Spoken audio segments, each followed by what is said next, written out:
it going, Tessa? Nice to see Good, you good. How are you? again. Hey, Good. nice to see you. Nice to I see love you. your emoji. That thing was so cool. Well, it's kind of like signature with my hair, but I don't have my headphones on today. But Yeah, yeah, nice. What platform did you make that on? That's super cool. you know what? Actually, it's from The Incredibles, and so it's Viola. So I just grabbed that because my Nike crew used to say that I looked like her when I traveled with my That's friends on. awesome. Yeah, Oh, yeah. cool. I love it. Awesome. Well, Cool. well, welcome to the show. Where are you calling in from today? Hey, I'm in Detroit, my Yep. hometown where I grew up. If I didn't have my background, you'd see some of my vintage Volkswagen ads on my wall. But yeah, dialing in from Detroit. Usually I'm in Very Oakland, cool. but I'm spending some time with my family. That's great to hear. I'm a big fan right now of there's a place literally downstairs from my apartment called D-Town Pizza. And I don't think I had discovered Detroit style pizza till pre-pandemic. It opened in the pandemic and it is freaking awesome. Are you a fan? Yes. Oh, Yeah. for sure, for sure. Detroit pizza. For those of you listening, it's square. It has like kind of like uh, a buttery, crispy crust on the side, and they put the sauce on top. So they Yep. just opened one in downtown Oakland as well. It's called the Square Pie Guys. Oh yeah. Listening to the previous sessions, shout out for some of those small business owners starting up things all over, and more Detroit things on the East Coast. I mean, the West Coast. I kind of see Oakland and Detroit as sister cities. So I'm Yeah, I glad to love to see see it. that. Yeah, I feel like Chicago got that deep dish thing like 20, 30 years ago and has been waving that flag for a long time. But here comes Detroit. And I in some ways I actually like it better. It's really, really good. That's awesome. That's awesome. Well, great. Well, it's been a really inspiring couple of sessions that you're running today. Oh, Thank you thank so much you. for inviting me to participate. Well, I'm so glad that not only are you here, but that you took the time to check out the sessions before you. Would love that. Love that support. All right, so let's dive into the questions. We got we All got some right, do we got it. some stuff to cover. So Cool. Discord was in a very good position last year as it kept communities together during social distancing. Can you start us off by telling us a bit about how you first learned about the company, your decision to join as CMO, and what it's been like since what that was like last September? Yeah, I'll start with how did I first learn about the platform? One of my nephews, my oldest nephew, Isaac, he's been a gamer his whole life. I mean, like Mhm. pretty much since he could do anything, he was always interested in playing video games. And Discord is actually the only platform that he communicates with me on. So all my messages come to me from him on Discord. Oh, cool. He's now actually he's going to be a senior at U of M, Hmm. and still it's our primary form of how we stay connected. Beyond that, I think I was at Nike for 10 years, Hmm. and so I'm a huge sneakerhead, and I'm part of the sneaker community, so I'm always checking out what's dropping and what people are wearing, and so that was the first community I had joined as Discord. But yeah, you mentioned it's been about a year since I joined, and um, I think as far as my career is concerned, I've always been part of this bridge of digital innovation and brand marketing. And Discord was a natural next step for me. I left Nike after being there 10 years. I joined Visco as their CMO. And what I like about Discord, not only does it have a really special mission and also values, it also kind of made sense for me personally because um, I think that when you think about Visco tapped into kind of the youthfulness um, of what was going on in creative culture, and Hmm. then also there is this energy that really Nike had, which draws from the culture of sport and youth energy. And when I think about a place like Discord, where it's not just a community focused on photo and video and creativity, or a community focused on sport, it's actually millions of communities of Hmm. people who are passionate about all different kinds of things. And um, I was also drawn to the company because, you know, it's 6 years old. They're building, and joining as CMO, you know, gives me, you know, the opportunity to do what I love most, which is like empowering the next generation, whether that's, you know, marketing leaders or consumers, you know, inspire them to try and move the world forward, and always, you know, tell a great and purposeful story. So I've got to ask, I'm a fellow sneakerhead. Do you have a prize pair of sneakers? Oh, gosh. Too many? No, I have one that's very special to me. Yeah. I have a pair of, when I was leading all the marketing, global marketing for Nike ID, I was working with Kobe Bryant on his specific limited edition Nike IDs, and it was a Flyknit pair. And, you know, having gone through that journey of him telling stories about what it felt like to play and how he wanted to feel lighter on the court, like Flyknit in itself was awesome. But, you know, he was a really competitive dude. And when we launched his sneakers, like the way that Nike ID works is you have a certain amount of material, you can only make a certain number of pairs. And when we launched his limited edition, I was just seeing, you know, the orders come in, and we were waiting to see when we would have to shut off the orders. He was actually playing at the time. And, you know, I got a message from my friend who was president of his company at the time saying, hey, Kobe wants to make sure that he gets an extra pair for, you know, someone in the family. And he was like in halftime or something. But we actually, that day he won, and it was breaking records, you know, as you know, and we broke a record for Nike ID that day. And right before he passed away last year, he signed a pair for me for Christmas. And so Oh my that gosh. is, that's currently my most prized pair. Well, I wish you luck in knocking that off the pedestal. That is amazing. That's so cool. Thank you. Thank you. It was an honor to, you know, work with him for sure. He was always very driven, competitive, very creative, had a lot of ideas, and also super cool to me. Like, you know, come on down, let's brainstorm about, you know, customize this or another thing. And also, I just the way he was with his girls. I mean, like, you know, I spent a lot of my time at Nike working with women athletes, and the way he was focused on, you know, his daughters really always inspired me. That's tremendous.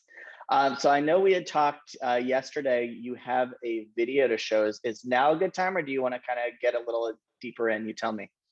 Yeah, no, I think, did Alex send you the video? We do have the video, and Okay. Vishal can set it up. Do you want to do a little, you know, audio setup for us before we put it on? Sure.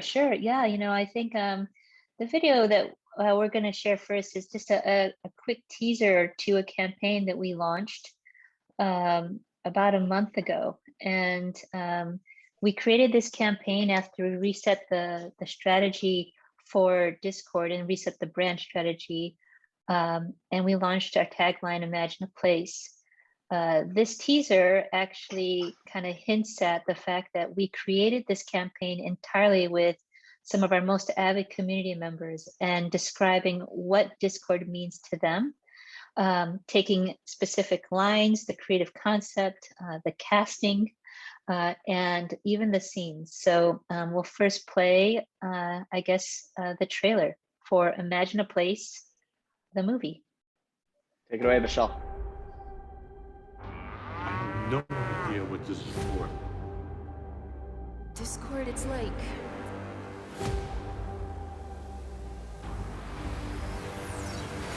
Imagine a place. You still don't know what Discord is? Yeah. No. Yes. I can see it now. Okay, Danny.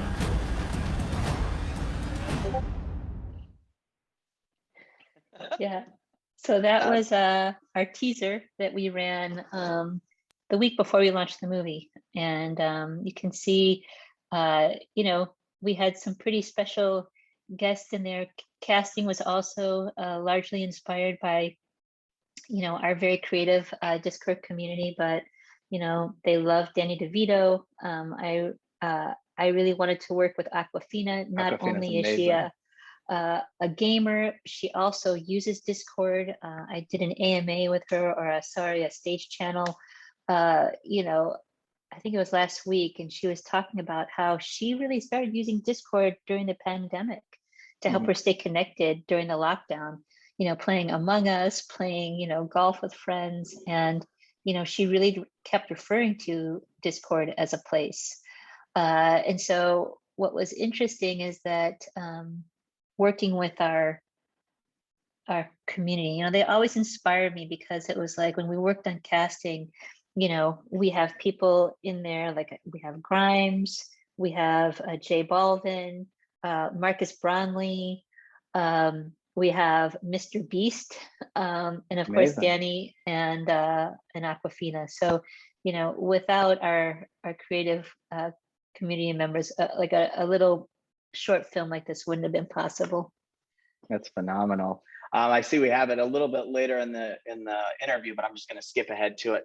Tell the crowd a little bit about, what was behind this campaign and how it embodies the Discord platform. Yeah, I think, I'm a super, consumer-centric marketer. And one of the things that we wanted to do when I first joined was, there was a lot of change, right? I mean, the world was changing, the world was in lockdown. And, Discord was primarily used for gaming. It's like video, text, chat, and voice. And so when I came in last September, I wanted to spend some time talking to consumers about, what does Discord mean to you? And we used that to help reset the mission and vision and the brand strategy for the company. But we also ran a social campaign last December as part of Snow's Giving, where we asked people that question. And we had so many people writing in all these different things about Discord and what it means to them. And so, for us, we wanted to take that a step further and say, okay, well, what if we were to take all of those submissions and dig into what would our new tagline be? And the way that people describe Discord, it was no longer just for gaming, right? It's like we have people doing karaoke, study groups, book clubs, day trading, plant parents. And so when people would describe it, they would say, well, imagine if it was, and they would say imagine. And so that became a word that we're like, okay, there's something there. And then they also described Discord as a place, right? So it was like a second home to them. And really, if you think about Discord, it's a safe space for anyone where they can really just be themselves. So it's like, they can bring any experience that they want to Discord, right? And that's what makes it feel inclusive. And our members create this experience that they want to have so that they don't feel like an outsider themselves. And this campaign really embodies it. So what we did is we actually took all of those scenarios and we created a script. And the outcome became this, Discord the movie. Because we wanted to leverage the creativity of the community. You'll find a mix of different formats. So we have like live action, we have sock puppets, we have claymation, and try to articulate what it feels like to be a Discord community member. So I guess we could just show, a little bit of the movie, maybe like the first couple minutes. Is that cool? Yeah, sure. What time? Right. Where should we cut it off? I think it's like around when they get into the server, and I can jump in and tell you where we can pause, and then the rest of the audience, if you want to see it, you can check out the film online. But I'll let you go ahead and start, and then I'll tell you a little bit about some of the people that we highlight. Is that cool? Fantastic. Yeah, let's do it. Okay.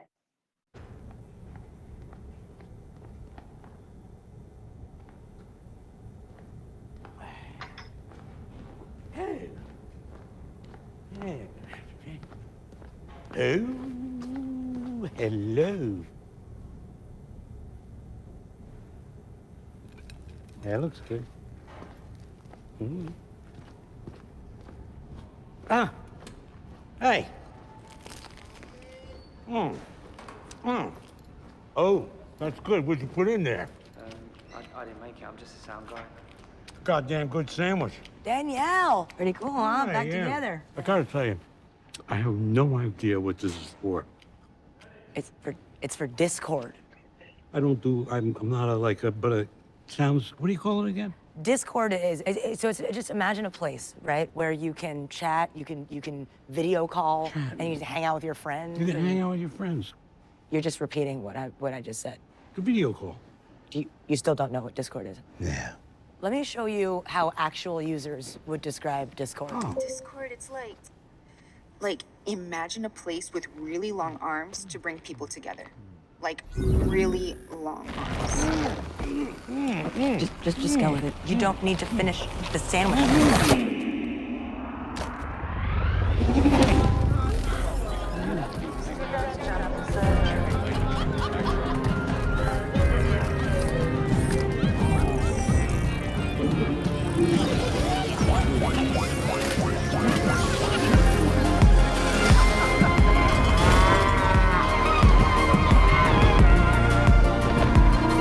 Is it all starting to make sense now? No. It will. Imagine a place where everyone knows your screen name. Story of my life, kid. So Discord is a place with giant flying cows and goblins and students. Oh.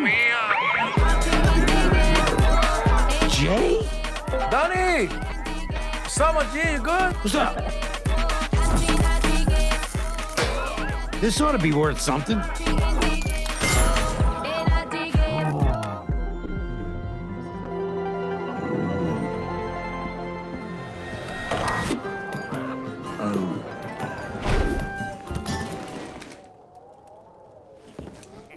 Oh. Ooh. Oh, hi there, friend. Danny, check it out, dude. Young squire, imagine a tavern to take you to the next level.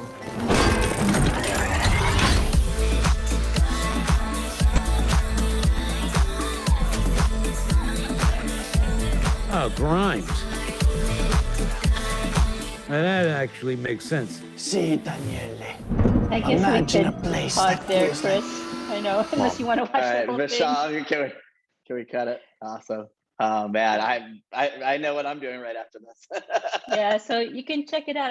I wanted to give you a little bit of a flavor for it because it's like all of those lines, like, you know, a place with really long arms, you know, and I think that imagine a place like from, you know, Mr. Beast to J Balvin. J Balvin actually released that song just like I think a week and a half before the spot launch. So we were working with him for a bit on that. Grimes has been amazing to work with. That also was a song that she just released. Since we launched the film, Aquafina, J Balvin, Marcus Brownlee, Mr. Beast, and Grimes have all done stage channel events on Discord to connect with their fans. Including Grimes did, you know, a special performance after the EDM festival. And so it really is like a place where they're connecting with their fans. And it was really fun to make.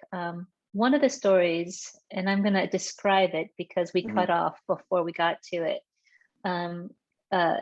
We made this epic scene, which you saw in the trailer of a pirate ship.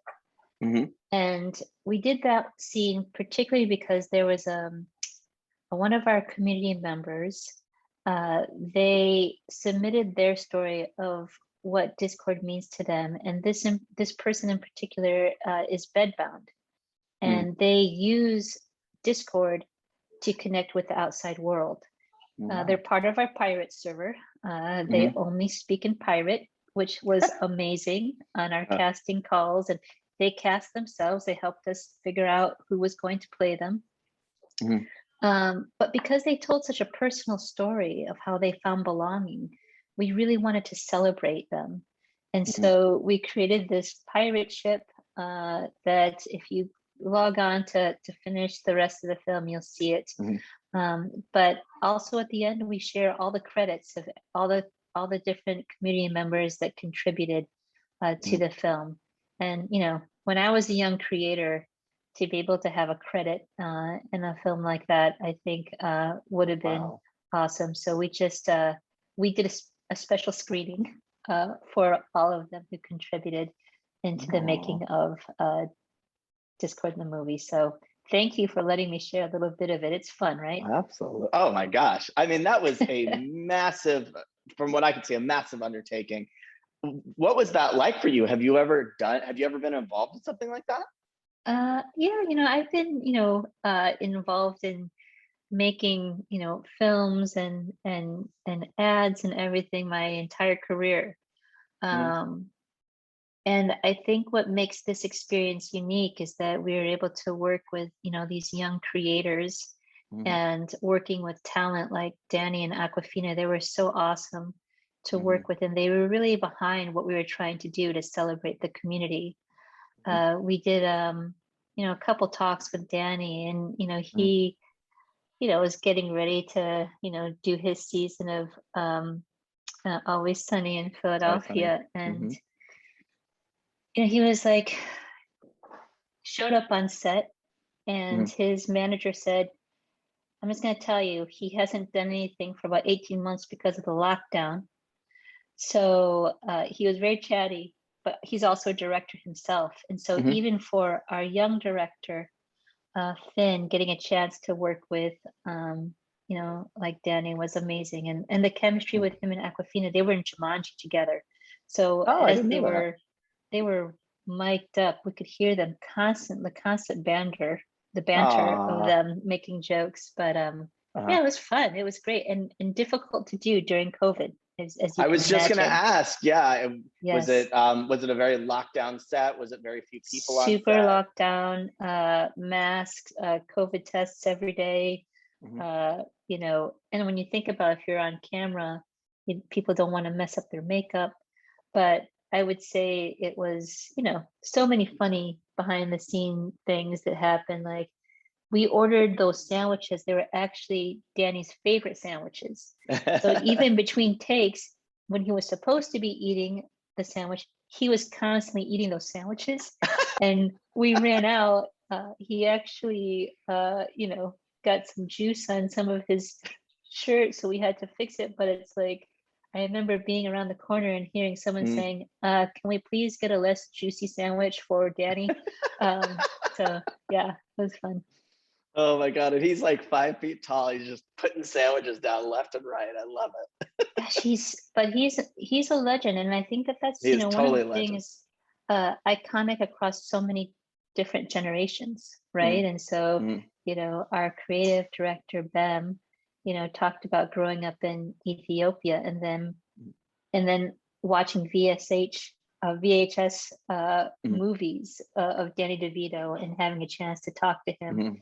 And then we have our young Gen Z audience who like are watching Friends on reruns and watching him in that, and then seeing him currently, you know, Always Sunny in Philadelphia. So it's just like he really has transcended. And I think when you think about Discord inviting more people in to experience our communication platform, it's pretty incredible that, you know, just the dialogue of what is Discord with someone like Aquafina, who is a power user, it makes it more inviting, and it helps you stay connected with the people that you want to hang out with the most.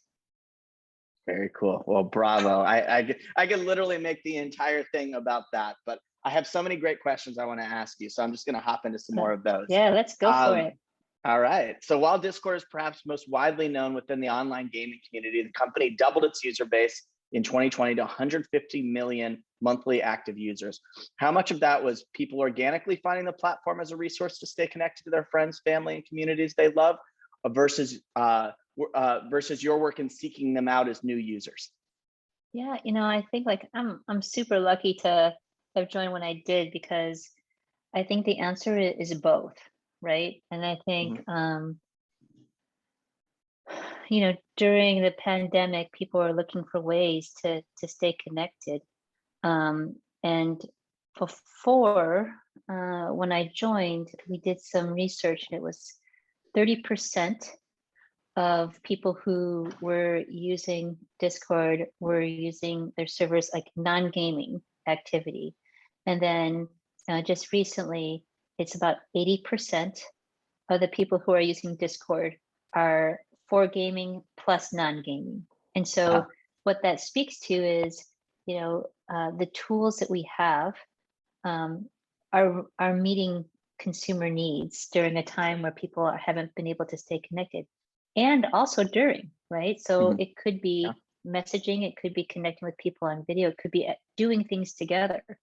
So anything you want to do together, right? You can play games together, you can listen to music together, you can watch content together. And with Stages being a social audio feature, we're seeing really interesting ways of different communities coming together to create, right? And so we have a beatbox community, and they do, international beatbox competitions. We see a lot of students coming together and trying to recreate what they might not have on campus. And we also have like a lot of musicians trying to find ways to stay connected to their fans. And so I'll give you a few examples. Like Travis Scott launched his Cactus Jack server, almost broke the server, but he did break the record for the most people joining members for one day. We had Liam Payne jump onto Discord to chat about his recent NFT drop, including with some of his friends like Zed. Grimes launched her fan server.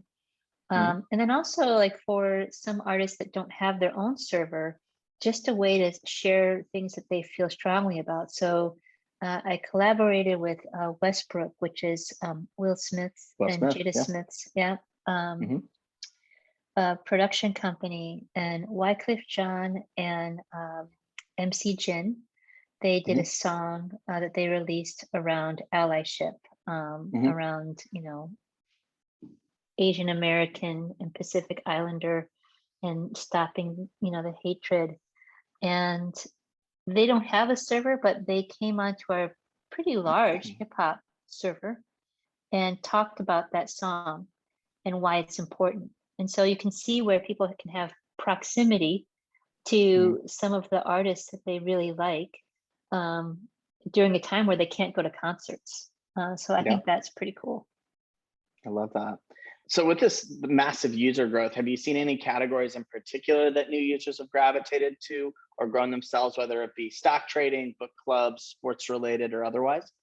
Yeah, I would say yes, yes, and yes. All the above. All of the ones that you mentioned actually are groups of people that have found belonging. So I would say, like I mentioned, people are coming on for connection. So karaoke has been interesting.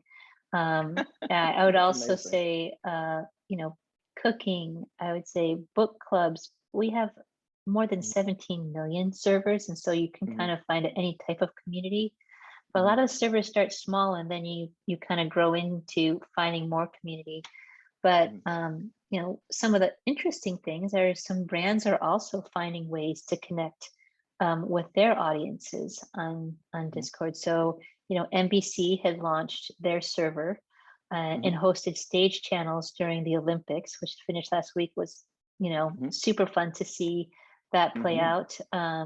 We have Casey Newton. He is a journalist, but he had Mark Zuckerberg do a stage channel talking about his work. And then we have other brands like I would say Chipotle for job fairs, or All Saints for apparel. But yeah, all kinds of different communities coming on. And one of the examples that I give a lot that I really enjoy, you know, being first generation, this one actually is one group that I like a lot. And there's a stage channel that they do where they have people who are studying English as a second language, Mhm. and they come on and they practice telling jokes in English. Aw, love Um, that. right? Because it's a safe space for them. They're Mhm, all part of this community that are trying to learn how to speak English and trying to land a joke in a mhm, safe space. It mhm. is pretty sweet and fun. So Yeah, yeah, and yeah. you're gonna run into people that are gonna tell you they learned English from Discord. How cool is that? I It's love cool. it. It's also interesting. A lot of people don't know. Like, we're an American company. Mhm. About 20% of all of our users are based in the US, and then 80% are Wow, international. Yeah, very interesting. Was that done by design or did it just happen that way? that's just how it happened. Yeah. Amazing. Very, Mhm. very cool. So you guys have a very consumer-centric approach to marketing innovation. Can you tell the crowd a little bit about how that thought process manifests itself in all that you do with Discord's marketing efforts, and if that consumer feedback also spills over to the product side as well? Yes, absolutely. I mean, everything that we do for Discord, it's really focused on, you know, our mission, right? Mhm, And, you know, making sure that we can create space for people to find belonging. mhm, Uh, it inspires not only how we talk to the consumers that we serve, but mhm, also the tools that our product and engineering teams make to help people find belonging. And so mhm, all of those things really drive us. And I think in the past year, my team has really helped to hone a little bit of the messaging around mhm, what makes Discord an amazing place and add some emotion to it and invitation. mhm, But yeah, from a product innovation standpoint, we've recently launched Crisp, which is a, you know, noise canceling, mobile screen share, social audio with stages, and also really done a lot more with our storytelling to help people understand what it's like to be on Discord. mhm. Gotcha. So you also launched stage channels and stage discovery this year, which is a feature within Discord that allows your users to find live audio conversation happening across various servers. While it's only been live for a few months now, can you tell us about the consumer response to stages and how it's enabling them to grow their experience and find more communities they may want to join? Yeah, it's like we talked about a little bit. It's like the response has been really great, and I Mhm, think that one of the unique things about Discord is that you know, when you join, you get to decide who you want to hang out with, right? And so when you join a server, you get a link into that server, and that's one of the things that keeps it safe.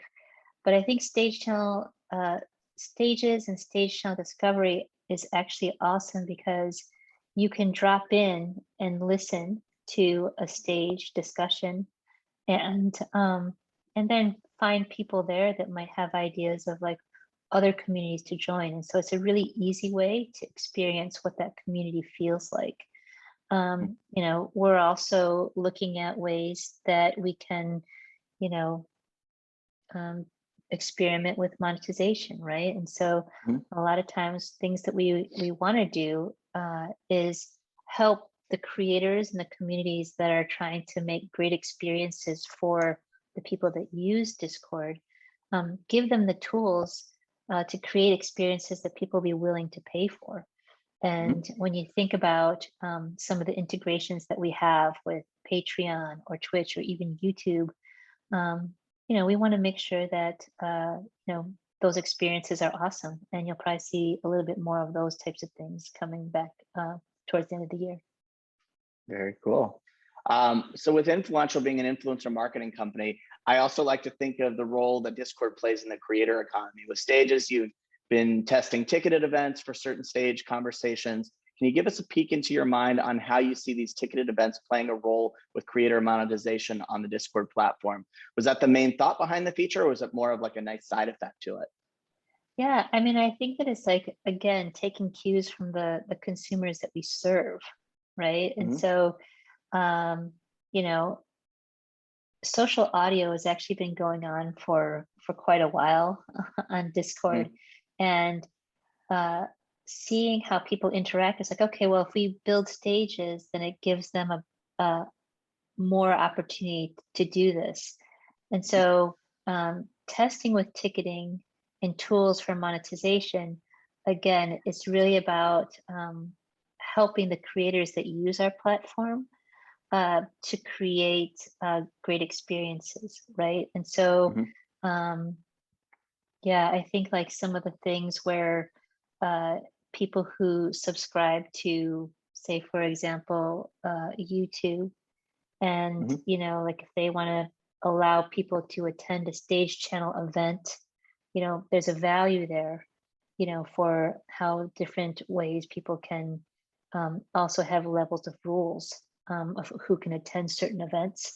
But yeah, Mhm. different consumers are helping us to think about ways to evolve the product, but also there's a lot of brands that are trying to find ways to connect with their audiences as well. Yeah. Oh, they're popping up somebody else. All right, I'm gonna do one last question, and then we'll make the transition. By the way, Okay. this went so fast, blindingly fast, in fact.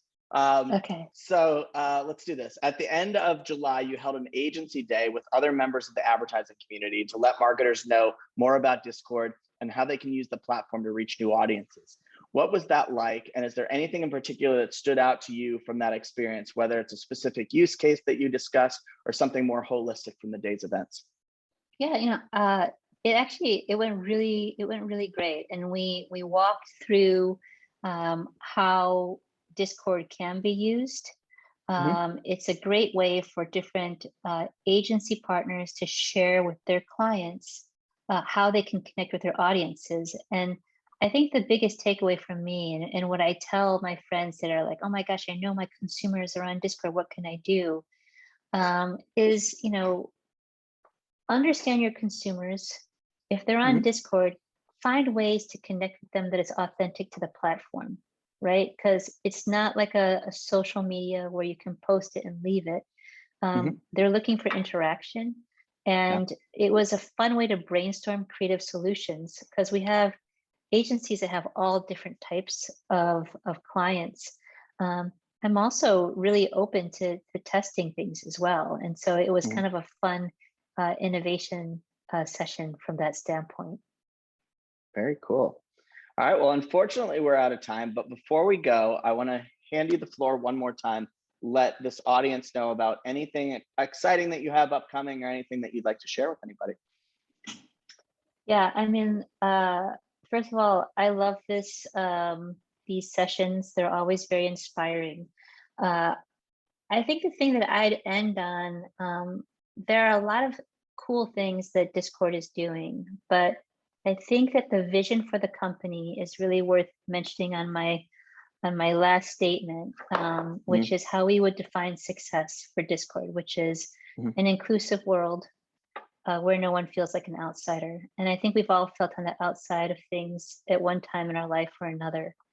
But as such, you know, uh, you know, I was raised by immigrants. I'm first generation Filipino, and I would just say like inclusivity is a lot about championing diversity in what we Mhm. do, who we Mhm. hire, whether it's internal or external partners, as well as making sure that we can show up in a very authentic way for the consumers that we serve. So I'll leave you with that. It's important to me, and with all the marketers listening, I think we have an opportunity to really make the world a better place. So thank you so much, Chris, for having me. I appreciate it. Thank you so much, Tessa. Fantastic.